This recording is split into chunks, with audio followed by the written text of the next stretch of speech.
오늘 본 말씀은 요한복음 19장 25절 그리고 19장 25절 그러니까 20장 1절 20장 11절부터 15절 이렇게 보겠습니다. 요한복음 19장 25절 20장 1절 20장 11절에서 15절 우리 한 목소리로 함께 읽도록 하겠습니다. 시작. 예수의 십자가 곁에는 그의 어머니와 이모와 글로바의 아내 마리아와 막달라 마리아가 섰는지라. 안식 후 첫날 일찍이 아직 어두울 때 막달라 마리아가 무덤에 와서 돌이 무덤에서 옮겨진 것을 보고 11절이요. 마리아는 무덤 밖에 서서 울고 있더니 울면서 구부려 무덤 안을 들여다보니 흰옷 입은 두 천사가 예수의 시체 뉘었던 곳에 하나는 머리편에 하나는 발편에 앉았더라. 천사들이 이르되 여자여 어찌하여 우느냐 이르되 사람들이 내 주님을 옮겨다가 어디 두었는지 내가 알지 못함이니이다. 이 말을 하고 뒤로 돌이켜 예수께서 서 계신 것을 보았으나 예수이신 줄은 알지 못하더라. 예수께서 이르시되 여자여 어찌하여 울며 누구를 찾느냐 하시니 마리아는 그가 동산지기인 줄 알고 이르되 주여 당신이 옮겼거든 어디 두었는지 내게 이르소서 그리하면 내가 가져가리이다. 아멘. 오늘 왜 마리아인가 라는 제목으로 요한복음 강해 설교를 이어가겠습니다. 산지교회 주일강단에서는 요한복음 강해 설교를 이어가고 있죠. 자, 지난주에 이제 요한복음 19장 42절까지 다 보았어요. 다 보았는데 이제 요한복음 전체가 이제 21장까지니까 이제 정말 얼마 안 남았죠. 2장 남았습니다. 어떻게 지금까지 요한복음 말씀 드리면서 좀 하나님의 은혜를 좀 많이 받으셨나요? 아멘. 네. 사실 제가 설교 준비하면서 더 먼저 은혜를 받은 것 같아요.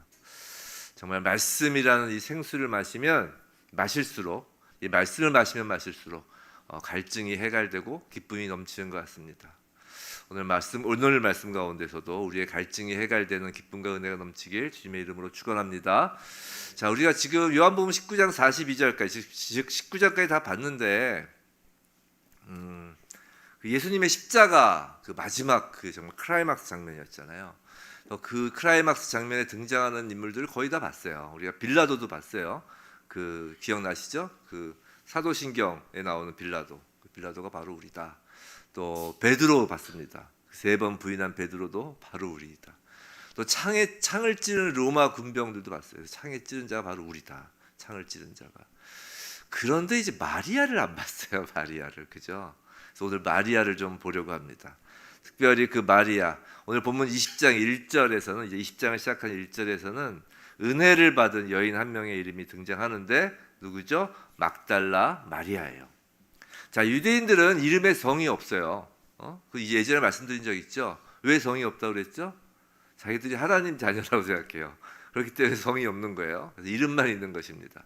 그래서 막달라 마리아라고 할 때는 그래서 마리아가 이름이고 이제 막달라는 이제 출신 지역인 것이에요. 그래서 이름이 많을 거 아니에요. 그러니까 같은 이름인 사람들이 많을 거 아니에요.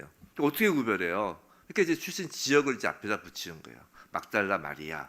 뭐 저번 주에 봤죠? 예를 들어서 아리마대 요셉, 아리마대 출신 요셉 이런 것이에요.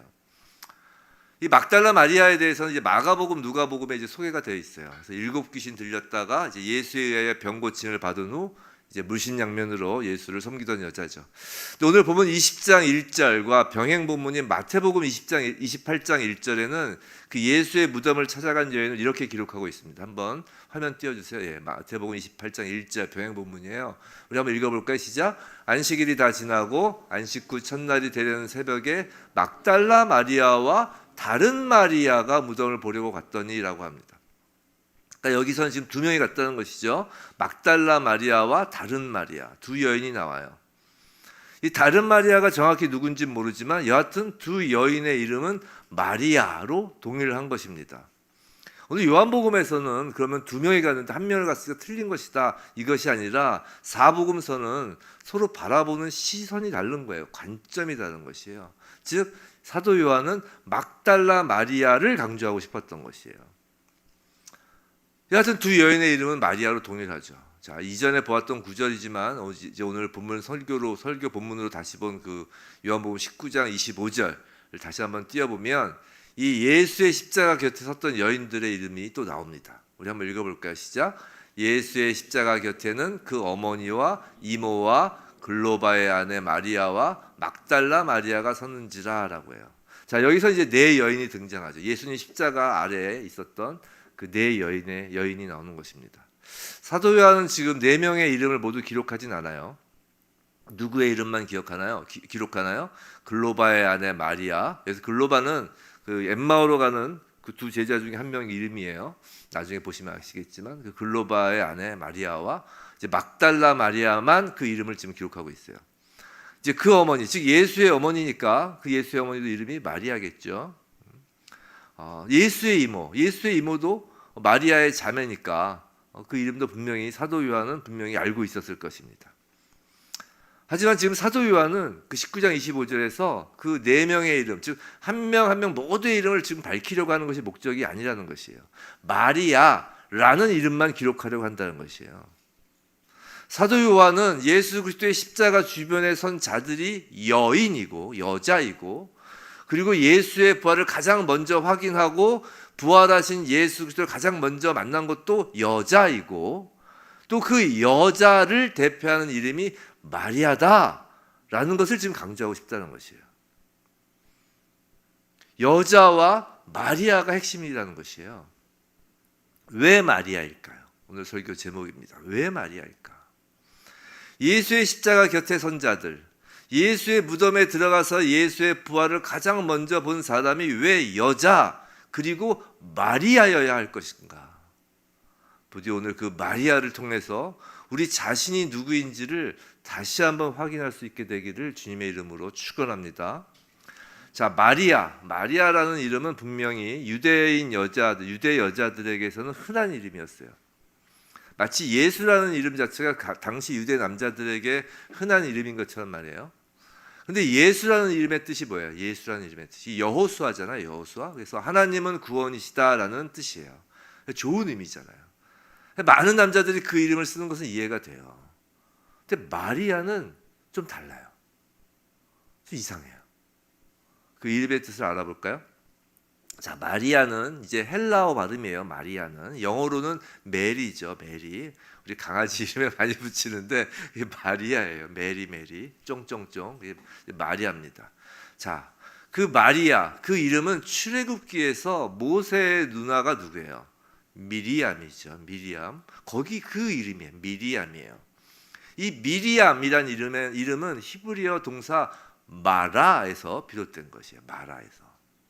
즉 헬라어 마리아는 히브리어 마라에서 나온 이름이라고요. 근데 마라가 무슨 뜻이냐면 쓰다라는 뜻이에요. 쓰다, 저항하다, 패역하다, 하나님께 불순종하다라는 뜻이 마라라고요. 그래서 잘 아시다시피 미리암이 모세의 누나가 그 이름처럼 모세에게 불순종했잖아요. 그죠? 거역했다가 어떻게 돼요? 나병에 걸려서 온몸이 하얗게 변한 일도 겪잖아요. 그 마라가 그 뜻이라고요. 근데 성경을 좀 보신 분들이라면 이 마라라는 단어에서 이제 바로 생각나는 장면이 있는 거예요. 이게 뭐냐면 출애굽기에 등장하는 마라의 쓴물 사건이에요. 그죠? 자, 출애굽기. 그래도 이제 좀 한번 띄워드릴게요. 왜냐하면 성경을 우리가 다 잘 아는 건 아니거든요. 알아도 한번 보는 것도 좋고요. 출애굽기 15장 22절에서 25절이에요. 우리 한번 같이 읽어볼까요? 시작. 모세가 홍해에서 이스라엘을 인도하며 그들이 나와서 수르 광야로 들어가서 거기서 사흘 길을 걸었으나 물을 얻지 못하고 마라에 이르렀더니 그것이 물이 써서 마시지 못하겠으므로 그 이름을 마라라 하였더라. 백성이 모세에게 원망하여 이르되 우리가 무엇을 마실까 하매 모세가 여호와께 부르짖었더니 여호와께서 그에게 한 나무를 가리키시니 그가 물에 던지니 물이 달게 되었더라. 거기서 여호와께서 그들을 위하여 법도와 율례를 정하시고 그들을 시험하실세라고 합니다. 자, 이스라엘 백성이 홍해를 건너고 나서 이 장면은 뭐냐면 이스라엘 백성이 홍해를 건너고 나서 이제 광야 길에서 처음으로 이제 물이 떨어진 거예요. 홍해길을 건너고 나서. 그래서 이제 처음으로 물이 떨어져서 이제 불평을 하죠. 그래서 이제 물을 만납니다. 처음으로 물을 만나요. 얼마나 기쁘겠어요. 그런데 웬걸 이게 써서 먹지 못하는 물인 거예요. 쓰다, 즉 마라인 것이죠. 그러니까 이제 모세가 여호와께 이제 어떡하냐고 막 이제 또 기도를 하죠. 그러니까 여호와께서 한 나무를 가리키시죠. 그래서 그 나무를 그 물에 던지는 거예요. 그러니까 그 물이 달게 되었다는 것이에요. 마라의 쓴물이 단물로 바뀌는 사건이에요. 그리고 이 사건이 있고 나서 이제 여호와께서 이제 그들을 위하여 법도와 율례를 정하시고 이제 그들을 시험하실세라서 쭉 뒤에 나옵니다. 근데 이제 그때 왜 이제 법도와 율례를 정하시고 그것까지 오늘 이제 말씀을 드리면 이제 오늘 설교가 완전히 그쪽으로 가야 되기 때문에 그건 생략하고, 여하튼 그 장면, 그 쓴물 마라에 이제 나무가 던져지고 단물로 바뀌었어요. 그 나무가 그럼 무엇을 상징하는 걸까요? 다 아시겠죠? 십자가인 거예요. 십자가. 그게 십자가를 상징하는 거예요.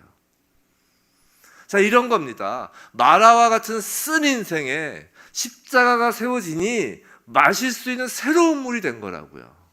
이 구약판 물이 포도주로 바뀐 표적이라고요. 지금 이게 마리아는 바로 그 마라, 쓴 물과 같은 인생들을 가리키는 이름이에요.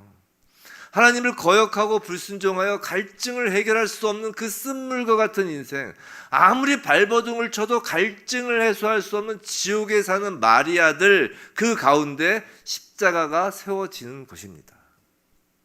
오늘 아침에 9시 설교에 이제 한효 목사님이 부자와 거지 나사로 비유제 말씀, 그게 본문이었는데, 전 그걸 이렇게 들으면서 어떤 생각을 했냐면, 지옥이 뭔가라는 걸 생각했어요. 지옥의 어떤 특징, 그걸 오늘 전 아침에 그 본문에서 발견했어요. 그건 뭐냐면 갈증이에요. 갈증. 그렇잖아요. 그 부자가 지옥에서 목말라 죽는 거예요. 그래서 딱 원하는 거 딱 하나잖아요. 물 한 방울만 찍어서 보내주세요.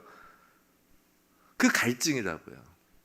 근데 그 갈증을, 그 지옥을 우리 이 땅에서도 살아간다니까요. 늘 갈증을 겪는 거예요. 그 수가성 여인, 요한복음에서 수가성 여인 그 장면에서 말씀드렸잖아요. 그 갈증을 해결하지 못하는 거예요. 남편을 1명, 2명, 3명, 4명 계속 갈아가는데도 갈증을 해결 못하는 거예요. 그래서 예수께서 내가 갈증을 해결해 줄 수 있는 유일한 길이야, 내가 생수야 라고 하시는 거잖아요. 이 땅에서 마라의 인생, 쓴물을 사는 인생은 갈증을 해결할 수 없는 지옥을 살고 있는 거라고요. 그 지옥 가운데, 그 지옥을 살고 있는 마리아들 가운데 십자가가 세워진 거예요.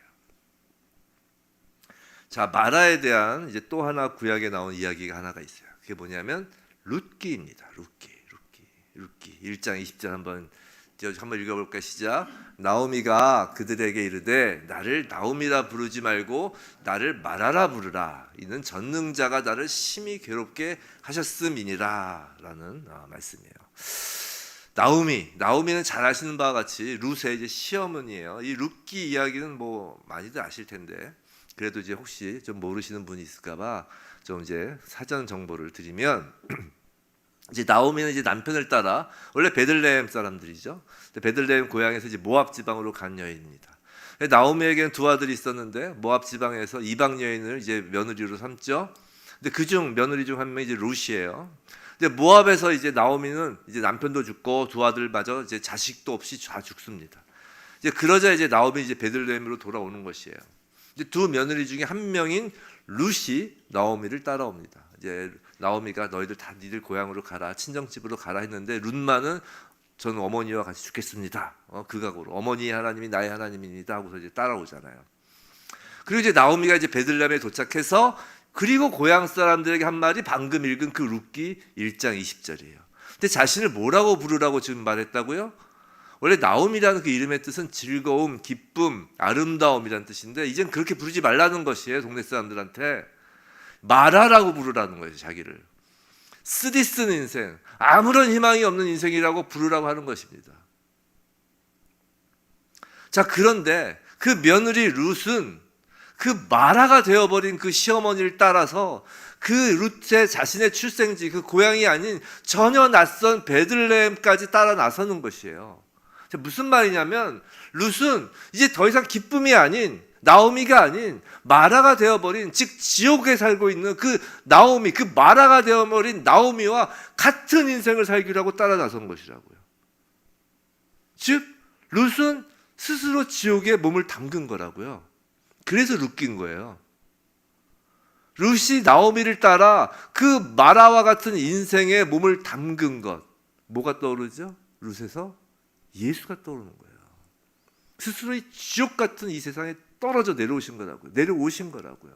그래서 룻의 그 어머니, 시어머니에 대한 그 순종이 예수의 순종을 예표하고 있는 것이에요. 쭉.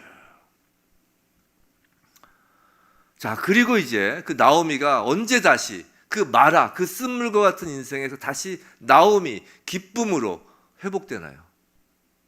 그건 룻이 보아스와의 사이에서 아들을 낳아 나오미의 품에 안겨줄 때 이제 바뀌는 것이에요. 이제 그 장면이 이제 룻기 4장 13절에서 22절인데 길다고 우리 방송실에서 투덜투덜 하더라고요. 자, 우리 투덜투덜 했으니까 우리 다 읽어야 돼요.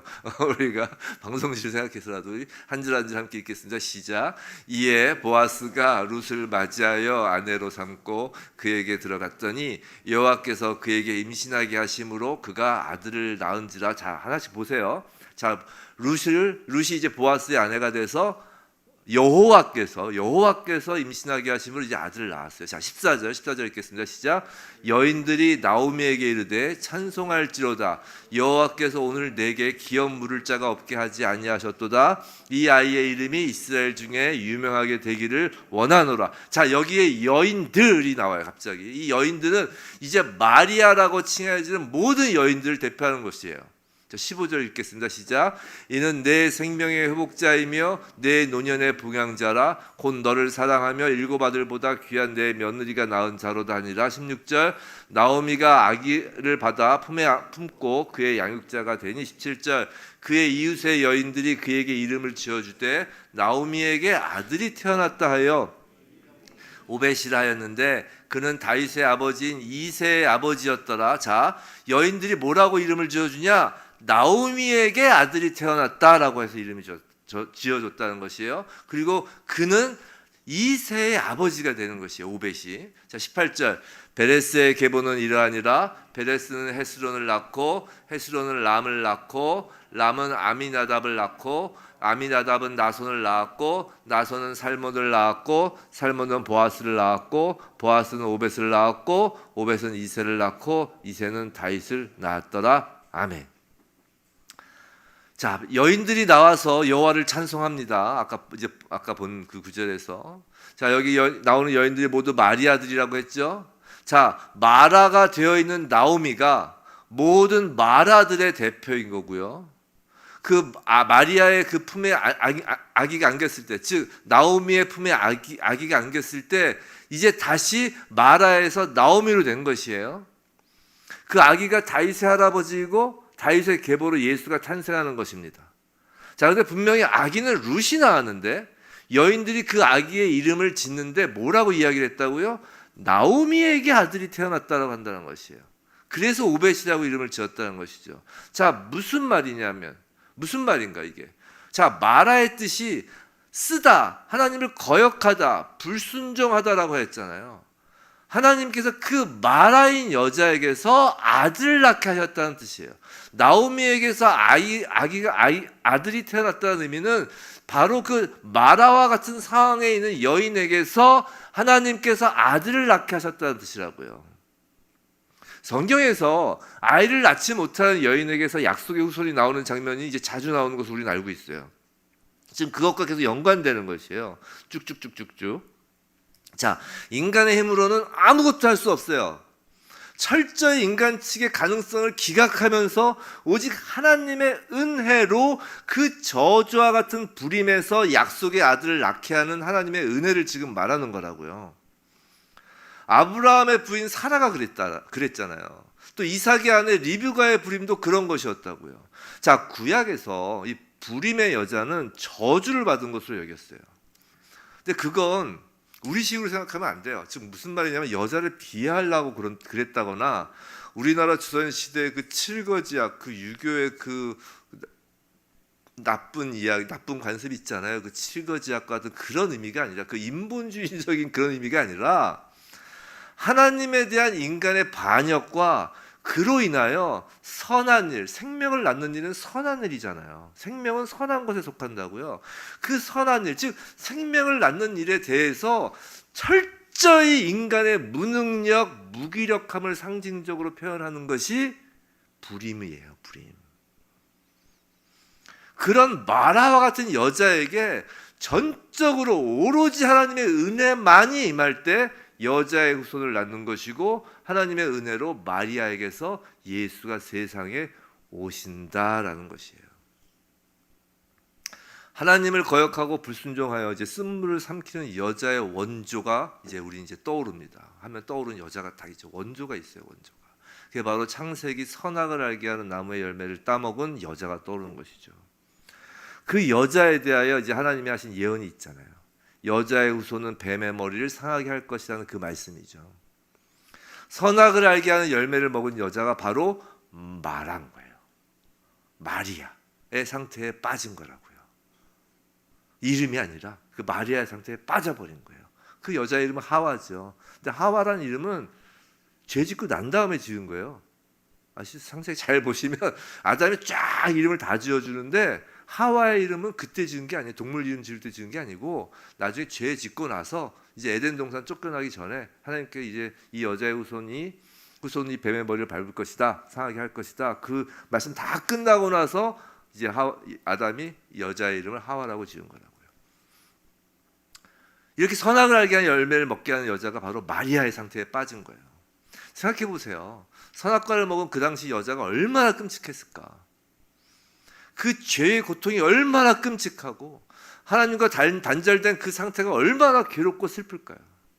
그것이 하나님을 반역한 철저히 망가져버린 마리아라는 이름을 가진 여자가 상징하는 거예요. 근데 지난주 설교에서 이제 아담의 아내로 주신 여자, 이 여자가 무엇을 상징하고 있다고 했나요? 이 성경에서 이야기하는 이 여자는 단순히 여자가 아니라 교회라고 했잖아요. 교회. 바로 저와 여러분이 마리아인 거라고요. 마라의 쓴물과 같은 여자에게서, 이 마라와 같은 나오미에게서 후손이 나온 것이라고요. 하나님께서 모든 인류 가운데 선택하신 자가 있다고요. 모든 인간은 다 동일하게 마라인데 다 이 지옥 같은 세상에 살고 있는 것인데, 그 중에 특별히 하나님께서 택하신 마라가 있다니까요. 택하셔서 하나님의 은혜로 그 여자의 후손인 예수를 낳게 하는 마리아가 있다고요.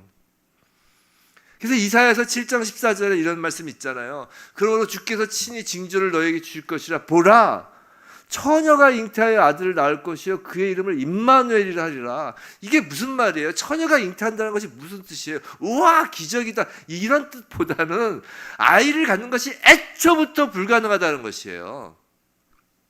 그 애초부터 불가능한 그 상태에서 하나님께서 아들을 주신다는 거라고요.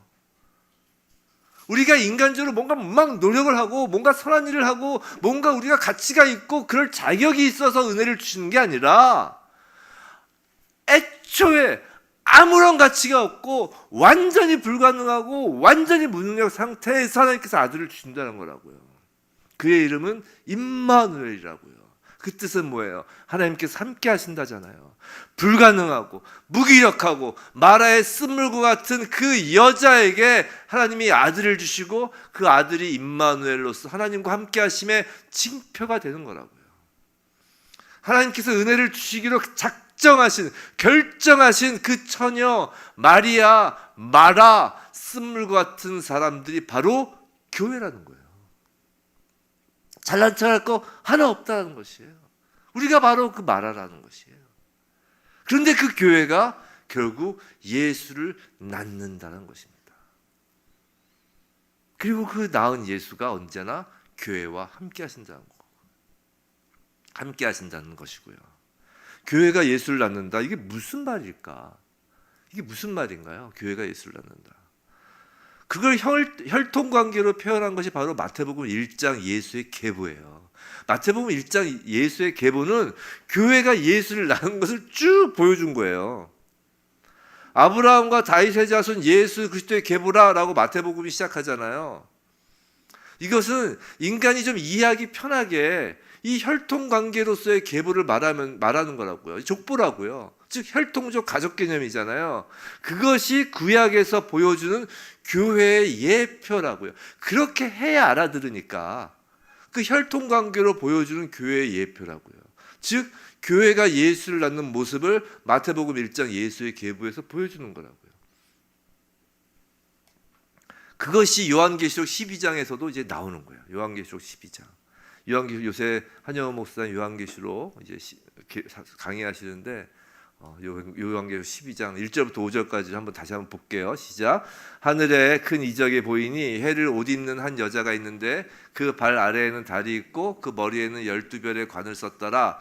이 여자가 아이를 베어 해산하게 되매 아파서 애를 쓰며 부르짖더라. 하늘에 또 다른 이적이 보이니 보라, 한 큰 붉은 용이 있어 머리가 7이요 뿔이 10이라. 그 여러 머리에 7 왕관이 있는데 그 꼬리가 하늘의 별 3분의 1을 끌어다가 땅에 던지더라. 용이 해산하려는 여자 앞에서 그가 해산하면 그 아이를 삼키고자 하더니 여자가 아들을 낳으니 이는 장차 철장으로 만국을 다스릴 남자라. 그 아이를 하나님 앞에 그 보좌 앞에 올려가더라. 여기까지만 볼게요. 12장에서. 자, 여기서 여자가 바로 교회를 상징하는 거예요. 여자가 아이를 베어 해산하게 되매 아파서 애를 쓰며 부르짖더라라고 하잖아요. 아이는 당연히 예수 그리스도인 거예요, 지금. 즉 예수를 잉태하여 낳기 위하여 여자인 이 구약의 교회인 이스라엘이 얼마나 힘들었는지를 지금 구약이 보여주는 거라고요. 아담부터 시작한 구약의 4,000년 역사, 이제 아담부터 시작한 그 구약의 역사를 우리는 보통 4,000년이라고 치잖아요. 4,000년이라고. 창조과학 괜히 뭐 그런 이야기 하지 마시고 그냥 우리는 딱 거기 나온 창조과학계가 맞느니 틀리느니 뭐 1년이 1,000년이니까 몇만 년이니 그런 거 우리 잘 모르고 우리 모르잖아. 그런 거 말고 딱 성경에 나온 그 기간 4,000년이 맞아요. 횟수를 다 대보면. 그래서 아담부터 시작한 구약의 그 4,000년, 그 4,000년 역사는 하나님이 선택하신 백성, 즉 교회에게서 예수가 나오시기 위한 그 아프고 애를 쓰며 부르짖는 역사인 것이라고요. 세상이 보는 역사와 우리가 보는 역사가 다른 거예요. 세상이 보는 역사는 지옥에 빠진 인간들이 자신들이 그 갈증을 해결해 보려고 계속 성을 쌓는 역사가 세상이 보는 역사예요. 그게 가인의 역사인 거예요. 가인의 역사. 근데 우리는 셋의 역사를 사는 사람들이잖아요. 셋의 역사를 사는 사람은 우리의 갈증을 해결해 주시기 위하여 오시는 그 메시아를 향한 역사라고요. 근데 그 메시아가 나오는 그 역사는 샤방샤방한 게 아니라니까요. 방금 요한계시록 봤잖아요. 붉은 용이 삼켜버리려고 덤벼드는 역사라고요. 그렇기 때문에 교회가 애를 쓰며 부르짖으며 예수를 낳는 그 역사가 바로 구약의 역사인 거예요. 그럼 신약의 교회는 어떨까요? 마찬가지라는 것이에요. 예수를 낳는다는 것이에요. 신약의 교회도 예수를 낳는 것이에요. 작은 예수를 낳는 것이라고요. 마라의 쓴물과 같은 존재, 아이를 잉태하지 못하는 불인과 같은 우리가 모여서 우리는 다 불인과 같은 여성인 거예요. 다 저주받은 인생이었단 말이에요. 근데 우리가 모여서 하나님이 모이게 하여 하나님 택하셔서 여기에 십자가를 세우시고 쓴물에서 단물로 바꾸고 은혜를 주사 이제 우리 교회에서 예수를 출산하는 것이라고요. 교회는 하나님의 은혜로 계속하여 작은 예수를 낳는 것이라고요. 그래서 방금 읽은 그 요한계시록 12장 맨 마지막 17절에 뭐라고 되어 있냐면 용이 여자에게 분노하여 돌아가서 그 여자의 남은 자손 곧 하나님의 계명을 지키며 예수의 증거를 가진 자들과 더불어 싸우려고 바다 모래 위에 서 있더라라고 한다고요. 즉 여자의 남은 자손이 있다는 것이에요. 그게 바로 여자의 첫 열매인 예수 그리스도의 형제들인 거라고요. 그래서 오늘 요한복음 보시면 그 요한복음 20장 17절 성경 가시면 제가 읽어드리면 오늘 본문으로 안 했는데 이제 예수님이 그 무덤에서 마리아에게 하신 얘기 중에 뭐라고 하시냐면 예수께서 이르시되 나를 붙들지 말라 내가 아직 아버지께로 올라가지 아니하였노라 너는 내 형제들에게 가서 이르되라고 이야기하시는 거예요. 형제들에게. 예수께서 제자들을 이제 형제라고 부르신다고. 형제라고. 남은 자손인 것이에요. 그들은 마지막 때까지 이 땅에서 용의 세력과 싸우는 작은 예수인 것입니다. 교회인 우리 때문에 예수가 오셨고 우리 예수 때문에 교회인 우리가 작은 예수가 되어가는 것, 그것이 교회가 예수를 낳는 것이에요. 근데 교회가 그냥 예수를 낳는 것이 아니라니까요. 어떻게 낳는다고요? 아프고 애를 쓰며 부르짖으며 낳는 것이라고요. 그렇다고 우리 힘으로 낳는 것은 아니에요. 우리 힘으로 할 수 없기 때문에 괴로운 것이에요. 오히려 오직 하나님의 은혜가 임할 때 임마누엘 예수 그리스도가 함께 하심으로 그 일이 가능한 것입니다. 불가능한 자, 불임인 자들과 함께 하나님이 함께 하시고 그 하나님의 인도하심으로 가능한 것이에요. 교회는 사람의 열심으로 하는 것이 아니에요. 교회는 하나님의 열심으로 예수를 낳는 곳입니다. 그럼 하나님이 열심히 하시니까 우리는 아무것도 하지 않고 발짝만 끼고 이제 감나무 밑에서 감 떨어지기 기다리면서 이렇게 입 벌리고 있으면 되는 건가요? 그렇지 않죠. 지금이야 의술이 발달해서 여자가 아기 낳을 때 죽는 경우가 많지 않지만 그래도 여전히 여자가 아기를 낳는 것은 목숨을 건 위험한 일인 것은 맞아요. 그렇죠? 성경에서 라헬이 그것을 잘 보여주잖아요. 이스라엘 12지파의 마지막 아들 베냐민을 낳으면서 라헬이 죽었다고요. 자, 예수를 낳는 것은 말하였던 내가 죽는 거예요. 내가 죽는 거라고요. 예수를 낳는다라는 것은. 예수의 어미인 마리아가 처녀인 상태로 예수를 임신하였을 때 마리아는 죽은 거예요. 상상해 보세요. 다행히 그 마리아의 남편이 요셉이었으니까 망정이지 일반 유대인 남자였으면 마리아는 돌에 맞아 죽었을 거라고요. 그렇잖아요. 처녀인 마리아가 예수를 임신한다는 건 죽음을 각오한 거라고요. 그래서 예수께서도 제자들에게 너희들이 핍박과 고난을 당할 것이야 라고 하면서 그것을 뭐라고 이야기하시냐면 여인의 해산하는 고통이라고 이야기하시는 거라고요. 하지만 그 고통은 그냥 울고불고 하는 고통이 아니라 결국 기쁨의 고통이라고 하시는 거라고요. 오늘 요한복음 20장 11절 본문 우리 한번 다시 볼게요.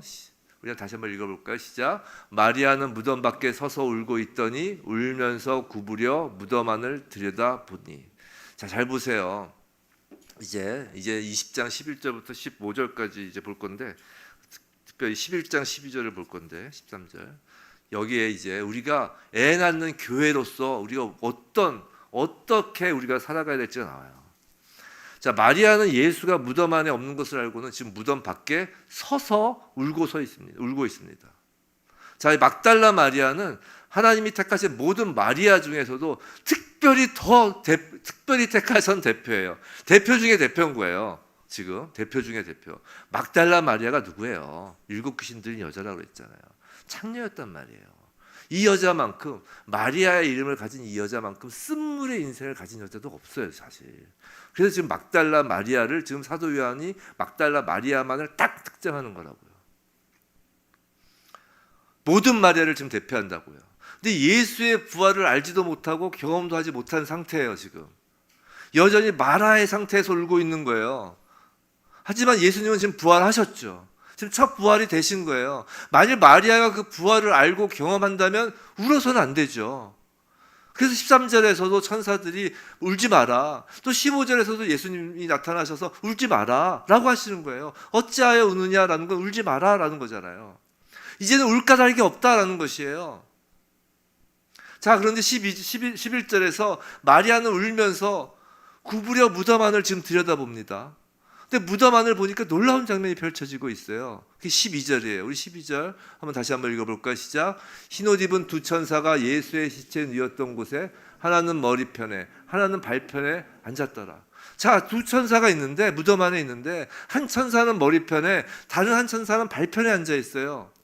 자, 오늘 본문을 읽진 않았지만 그 20장 성경 펼쳐주신 김에 한번 보세요. 20장 6절을 보면 베드로가 무덤에 들어가 보니까 세마포가 이렇게 놓여 있었다고 하죠. 또 7절에는 머리에 쌌던 수건이 딴 곳에 쌌던 대로 놓여 있다라고 기록되어 있는데 이건 좀 번역이 좀 오류가 있어요. 뭐냐면 지금 번역된 곳에 수건이 딴 곳에 쌌던 대로라고 되어 있는데 딴 곳이 원어의 의미는 딴 곳이 아니라 하나란 뜻이에요. 즉 세마포가 이렇게 있는데 세마포가 이렇게 놓여 있고 그 한 곳에 있다는 것이 한 곳에.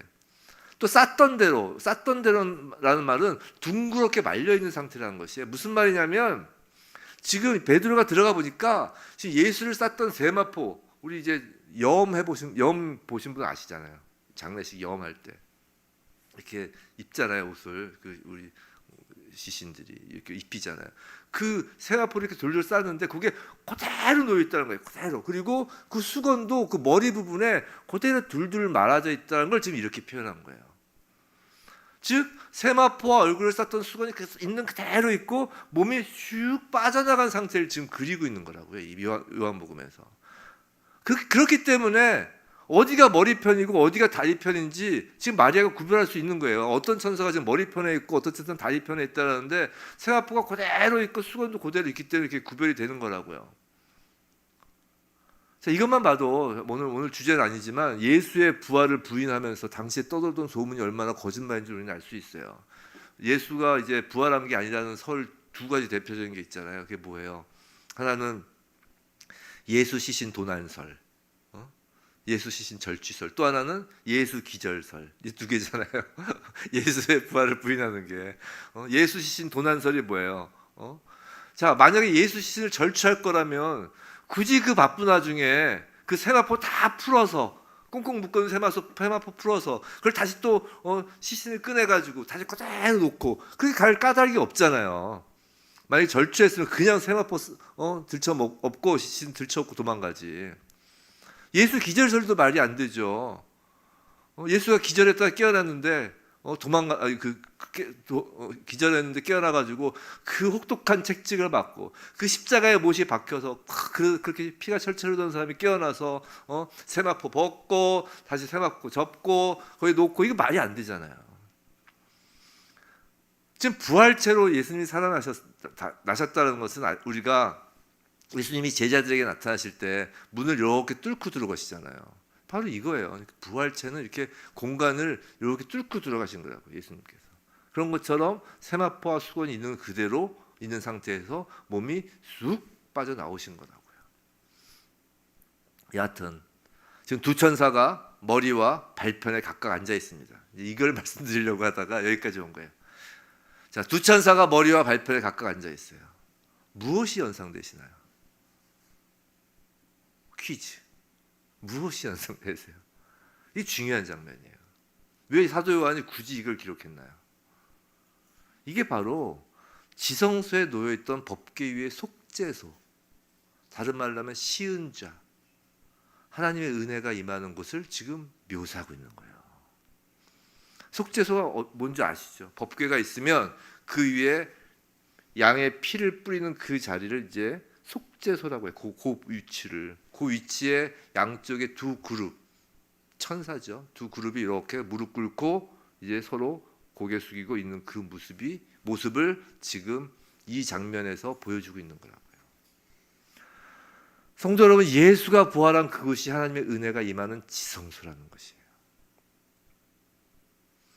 여러분 마음 가운데 부활하신 예수가 계신가요?